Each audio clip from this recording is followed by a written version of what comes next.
નમસ્કાર, હું છું કુંજન રાવળ અને આપ જોઈ રહ્યા છો આઝાદ મીડિયા લાઈવ। લુણાવાડા તાલુકાના ગામ એટલે કે કસલાલ જીવન પગીના મુવાડામાં આંગણવાડીની 3 વર્ષથી વધારે સમયથી હાલત કફોડી।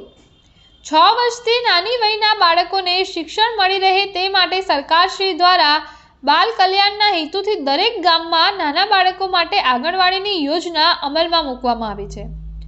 સરકારશ્રી તરફથી યોજનાઓ ફાળવવામાં આવે છે, પરંતુ ફરજ પરના અધિકારીઓ કામ કરવાના બહાનામાં આંધળા, બહેરા અને મૂંગા બની જતા હોય છે। તેવો જ કિસ્સો લુણાવાડા તાલુકાના ગામ કસલાલ જીવન પગીના મુવાડા ખાતે થયો છે। અધિકારીઓની બેદરકારીથી નાના ભૂલકાઓને શિક્ષણની વ્યવસ્થા માટે નંદઘર ફાળવવામાં આવેલ નથી। સરપંચશ્રી અને તલાટી કમ મંત્રીને મૌખિક રજૂઆત કરવા છતાં પંચાયત તરફથી તેના લગતું કામ કરી દેવામાં આવેલ છે, પરંતુ ઉપરના અધિકારીઓ કંઈ સાંભળવા કે કામ ન કરવા અને ઢીલાસ જણાવવામાં આવે છે।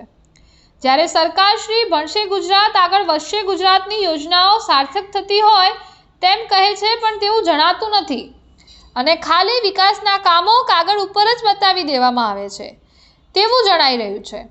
તાલુકામાં જો શિક્ષણની યોજનાઓમાં પૂરતી વ્યવસ્થા ન મળી રહે તો તેની પાછળ જવાબદાર કોણ? ક્યાં સુધી આવા નાના ભૂલકાઓ સડેલી સિસ્ટમનો ભોગ બનશે? રિપોર્ટર શૈલેષભાઈ ઠાકોર, આઝાદ મીડિયા લાઈવ, મહીસાગર।